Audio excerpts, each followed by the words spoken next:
hot and cold. So what is hot and cold? We know that some objects are hotter than others while some are colder than others. We often decide which object is hotter than the other by touching the object. But is our sense of touch reliable? Let us find out. So यहाँ एक activity है. So हमें आप सभी जानते हैं, देखिए सब जो ऑब्जेक्ट होते हैं ना तो उनका शेप एक जैसा होता है ना साइज एक जैसा होता है, कलर में भी डिफर होते हैं. सिमिलरली जो उनका टेम्परेचर इफेक्ट होता है उनके अंदर सब में चेंज होता है. कुछ ऑब्जेक्ट्स आपको ठंडे दिखाई देंगे और कुछ गर्म दिखाई देंगे. सो इसको आप कैसे डिसाइड करेंगे कि कौन सा ऑब्जेक्ट गर्म है दूसरे से? उसको टच करेंगे. सो क्या हमेशा जो आप टच करते हैं वो क्या आप बिल्कुल सही आप सेंस कर पाते हैं कि ये ऑब्जेक्ट गर्म है कि ये ऑब्जेक्ट ठंडा है? सो यहाँ पर एक एक्टिविटी है. I hope you will be able to do your self this activity. So ये एक्टिविटी आप पढ़ेंगे घर पर, इसको खुद से आपको करना है self. Please make sure don't take help from any elder. इस एक्टिविटी को आपको खुद करना है. So next topic is temperature. We have just discussed that the hotness और coldness of an object is relative. We can measure the degree of hotness or coldness by comparing it with a standard unit that we all agree upon. The degree of hotness or coldness of an object on some chosen scale is called its temperature. So temperature क्या होता है? किसी object की जो hotness होती है coldness होती है वो आपस में रिलेटिव होती है. मतलब आप उसको कैसे मेज़र कर सकते हैं? देखिए एक डिग्री होती है, एक स्टैंडर्ड यूनिट होती है, उसके साथ आप कंपेयर करके किसी ऑब्जेक्ट की हॉटनेस और कोल्डनेस को मेज़र कर सकते हैं. सो ऐसी डिग्री जिससे आप ऑब्जेक्ट की ठंडक या गर्माहट को एक पर्टिकुलर स्केल पर मेज़र करते हैं टेम्परेचर कहलाता है. और इसके यूनिट्स क्या होते हैं? मतलब टेम्परेचर को आप किस यूनिट्स में आप शो करेंगे, एक्सप्रेस करेंगे? The SI unit of temperature is kelvin. Kelvin जो है वो एसआई यूनिट है टेम्परेचर की. And commonly used unit of temperature are degree Celsius. ये छोटा सा बिंदु बना है, ये डिग्री है, पॉइंट जो है. And another one is degree Fahrenheit. देखिए आपने अभी बहुत सुना भी होगा, अभी कोरोना कोविड-19 पीरियड चल रहा है. तो आपने देखा होगा कि इसमें आप जहाँ भी बाहर कहीं जाते हैं सो आपको आपका टेम्परेचर मेज़र किया जाता है एक मशीन से आपके फोरहेड के सामने लगा के. सो उसमें वो डिग्री सेल्सियस में आपका आता है टेम्परेचर आपकी बॉडी का. और आप सभी को पता है कि 98.6 डिग्री सेल्सियस हमारा होना चाहिए, हमारी बॉडी का टेम्परेचर, जो कि एक परफेक्ट आप बोल सकते हैं कि हेल्दी पर्सन का होता है. So next one is thermometer. What is thermometer? आप सब ने सुना होगा कि जब बुखार आता है, फीवर होता है, तो उसका मेजरमेंट हम किससे करते हैं? थर्मोमीटर से. The temperature of an object body is measured by using a device called thermometer. So thermometer जो वर्ड है वो कहाँ से लिया गया है?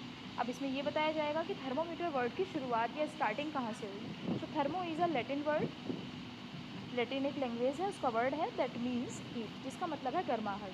मतलब थर्मोमीटर का यूज़ हम थर्मोमीटर एक ऐसी डिवाइस है जिसका यूज़ हम हमारी बॉडी का या किसी भी ऑब्जेक्ट का टेम्परेचर मेज़र करने के लिए करते हैं. तो थर्मोमीटर एक ऐसा वर्ड है जो लैटिन लैंग्वेज से लिया गया है. लैटिन लैंग्वेज का वर्ड है जिसका मीन्स होता है हीट, गर्माहट. So a thermometer works on the principle of expansion of liquid on heating. तो थर्मामीटर किस बेस पर वर्क करता है? थर्मामीटर, जैसे कि आप सभी हैं, आप अपना काम किसी बेस पे करते होंगे कि हमें इस तरीके से अपना काम करना है. सो थर्मामीटर कैसे काम करता है? थर्मामीटर लिक्विड्स के, यानी जो भी लिक्विड हैं, जो भी तरल पदार्थ होते हैं, तरल मीन्स जो बह सकते हैं. सो जो लिक्विड होते हैं वो गर्म करने पर फैलते हैं, एक्सपेंस होते हैं, फैलते हैं. सो इस बेस पर इस प्रिंसिपल पर ये वर्क करता है. A thermometer has two standard points on it called the fixed point of temperature, which always remains the same. The lower fixed point is the temperature at which ice melts at the sea level. The upper fixed point is the temperature at which pure water boils at the sea level. So जो thermometer है उसमें 2 standard point होते हैं, एक जो दोनों की fix होते हैं, एक ऊपर होता है और एक नीचे होता है. सो जो सबसे नीचे का पॉइंट होता है, लोअर पॉइंट, और देखिए ये जो दोनों पॉइंट्स रहते हैं, लोअर और अपर पॉइंट्स, ये दोनों सेम रहते हैं हमेशा. तो जो लोअर पॉइंट्स होता है वो उस पॉइंट पर उतना टेम्परेचर होता है जिस पे कोई बर्फ़ पिघल सकता है, आइस मेल्ट हो सकता है सी लेवल पर. और जो सबसे ऊपर का पॉइंट रहता है वो भी फिक्स होता है. तो वो पॉइंट वो होता है जिस पे प्योर वाटर बॉयल हो सकता है, उबल सकता है, खौल सकता है. So the three scales used for measurement of temperature are Celsius scale, Fahrenheit scale and kelvin scale. देखिए यहाँ जो टेम्परेचर की यूनिट्स थी उसमें भी आपने देखा है 3 यूनिट्स हैं, केल्विन, सेल्सियस और फ़ारेनहाइट। सो जो स्केल्स हैं वो भी यही है, Celsius scale, Fahrenheit scale and kelvin scale. तो सेल्सियस स्केल क्या है? Celsius scale is named after the Swedish scientist Anders Celsius. In Celsius scale means centigrade scale. You can also write that centigrade scale. The lower fixed point is 0 degree Celsius and the upper fixed point is 100 degree Celsius. So the interval between the two fixed point is divided into 100 divisions. देखिए जो Celsius scale है उसका नाम कहाँ से आया? Swedish मतलब Sweden के एक साइंटिस्ट थे एंडर्स सेल्सियस, उनके नाम पर इसका नाम पड़ा है स्केल का। सो इस स्केल में जो पॉइंट होते हैं, 2 पॉइंट होते हैं, एक नीचे का पॉइंट और एक ऊपर का पॉइंट। जो सबसे लोअर फिक्स पॉइंट है वो है 0 डिग्री सेल्सियस, जिस पे कोई भी आइस मतलब कोई बर्फ पिघल सकता है 0 डिग्री सेल्सियस पे। और जो सबसे ऊपर का पॉइंट है, upper fix point, that is 100 degree Celsius on which any type of pure water can be boiled. So next is, अभी इसके बीच में कुछ इंटरवल्स होते हैं इन पॉइंट्स के बीच में जो 100 मतलब 100 डिविजन्स में डिवाइड होते हैं, मतलब 100 उसमें ब्लॉक्स बने हुए होंगे या 100 उसमें स्केल्स बनी हुई होती हैं बीच में। So India has adopted the Celsius scale for measuring temperature. Before the adoption of this scale, the Fahrenheit scale was used. So India में जब सबसे पहले फ़ारेनहाइट स्केल यूज़ होता था, अब उसके बाद ये जब से सेल्सियस स्केल को अडॉप्ट किया है इंडिया ने, तो यहाँ के कल्चर में सेल्सियस स्केल ही आप देखते हैं। मोस्टली डॉक्टर्स भी कभी भी आपको कुछ रिकमेंड करते हैं या आपसे बात करते हैं तो मोस्टली आपको सेल्सियस में ही वो बोलते हैं। सो फ़ारेनहाइट का यूज़ अब इतना नहीं होता है। So Fahrenheit scale is named after Daniel Gabriel Fahrenheit. In Fahrenheit scale, the upper fixed point is 212 degree Fahrenheit and the lower fixed point is 32 degree Fahrenheit. The interval between the two fixed points is divided into 180 divisions. You will learn about the Kelvin scale in higher classes. So Fahrenheit scale का नाम कहाँ से पड़ा? एक scientist थे Daniel Gabriel Fahrenheit, उनके नाम पर इसका नाम है फ़ारेनहाइट स्केल। फ़ारेनहाइट स्केल में भी 2 फिक्स पॉइंट होते हैं।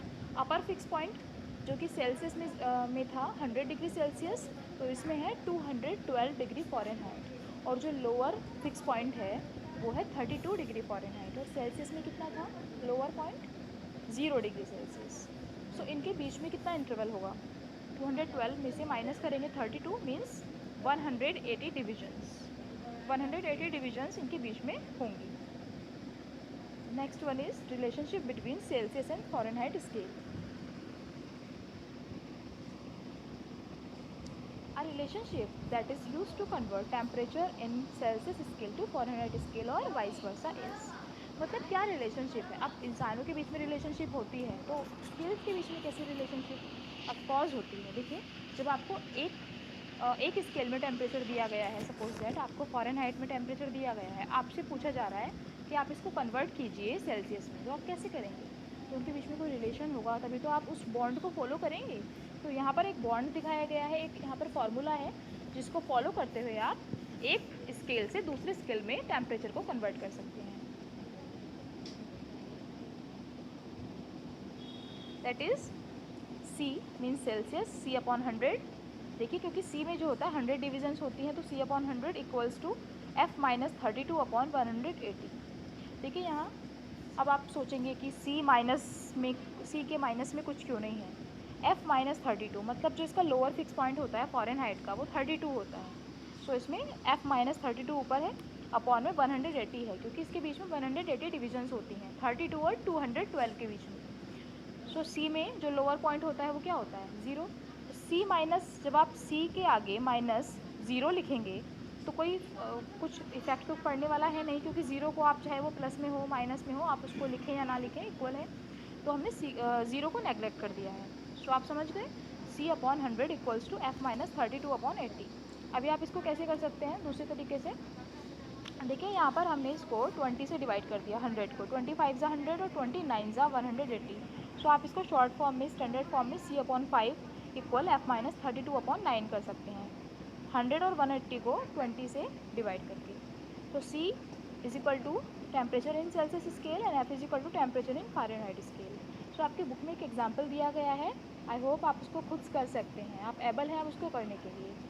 सो मैं इसको एक्सप्लेन नहीं करूँगी, please do this example by your self. So next is types of thermometer. कितने टाइप के थर्मोमीटर होते हैं? So there are two types of thermometer, laboratory thermometer and clinical thermometer. So what is laboratory thermometer? जो lab में use किया जाता है। A laboratory thermometer is used in laboratories for measuring temperature while performing experiments. So it consists of a very fine capillary tube protected by a thick glass tube called the stem of the thermometer. देखिए ये रहा, ये capillary tube है इसके अंदर और इसके बाहर है ग्लास जिसको स्टेम बोलते हैं. So the lower end of the capillary tube is converted into a glass bulb. नीचे यहाँ पर एक ग्लास का बल्ब लगा हुआ है, बाहर की तरफ निकला हुआ है. ये आपको लैब्स में मिलेगा जब आप हायर क्लासेस में जाएंगे, केमिस्ट्री लैब में मिलेगा, फिजिक्स लैब में मिलेगा. सो जो नीचे का जो एंड होता है ये बाहर को निकला हुआ होता है, ग्लास का बना होता है. ग्लास बल्ब कंटेनिंग मरकरी, इसमें मरकरी होती है. And the upper end of this tube is sealed. ये देखिए ऊपर, सबसे ऊपर है, ये सील्ड है. The stem is marked in degree Celsius और डिग्री फ़ारेनहाइट. देखिए इसमें जो स्टेम है वहाँ पे मार्क्ड होगा, ये डिग्री सेल्सियस में भी है, देखिए यहाँ पर ये, और डिग्री फ़ारेनहाइट में भी होता है. So the commonly used laboratory thermometer have a range from -10 degree Celsius to 110 degree Celsius. देखिए ये देखिए -10 से 110 तक इसमें दिया हुआ है. -10 से 110 डिग्री सेल्सियस तक इसमें मार्क है. मतलब अगर आप -10 को 110 में से आप करेंगे तो आपके पास बीच में क्या बचेगा, 100 डिविजन्स बचेंगे. इसके बीच में आप काउंट करेंगे तो 100 डिवीजन आपके पास होंगे. So when the thermometer is in contact with a hot object, the mercury in the capillary tube expand and rise up. When the thermometer is in contact with a cold object, the mercury in the capillary tube contracts and fall down. It is because of the heat that causes expansion or contraction. We will discuss about it later in this chapter. सो इसमें क्या होता है, जब भी इस thermometer को lab में, laboratory में आप किसी गर्म ऑब्जेक्ट के पास में ले जाएंगे कांटेक्ट में, तो क्या होगा कि यहाँ पर जो मरकरी है, मरकरी क्या होगा, मरकरी का जो पारा, मतलब पारा होता है उसको बोलते हैं पारा. तो मरकरी जो है उसका लेवल राइज हो जाएगा, वो उसका लेवल ऊंचा हो जाएगा, इंक्रीज़ हो जाएगा. क्यों? क्योंकि क्या होता है कि जो लिक्विड्स होते हैं वो गर्म करने पर फैलते हैं. सो वो एक्सपेंड हो जाएगी और ऊपर तक जाएगी कि किसका कितना टेम्परेचर है. और अगर आप उसे किसी ठंडे ऑब्जेक्ट के कांटेक्ट में ले जाएंगे तो वो जो है फैलेगी नहीं, वो क्या हो जाएगी, सिकुड़ जाएगी, कॉन्ट्रैक्ट हो जाएगी. तो वो कॉन्ट्रैक्ट होके वापस नीचे आ जाएगी. सो इसका यूज़ ये होता है. Next one is clinical thermometer. What is clinical thermometer? The laboratory thermometer cannot be used to measure the human body temperature. As soon as you take out the bulb of the laboratory thermometer out of your mouth, the level of mercury starts falling due to its contact with air. So जो अभी आपने पढ़ा laboratory thermometer, उसका use आप किसी human body का temperature measure करने में नहीं कर सकते हैं. क्योंकि अगर आप जैसे ही अपने मुंह से उसके बल्ब को बाहर निकालेंगे, वैसे ही वो एयर के कांटेक्ट में आते ही वो नीचे गिरना स्टार्ट हो जाएगा. तो ये आपको एक गलत रीडिंग देगा. It can give a wrong reading to you. So to measure the body temperature you need a thermometer in which the mercury level does not fall even when the thermometer is taken out from the mouth. So आपको ऐसे thermometer की ज़रूरत है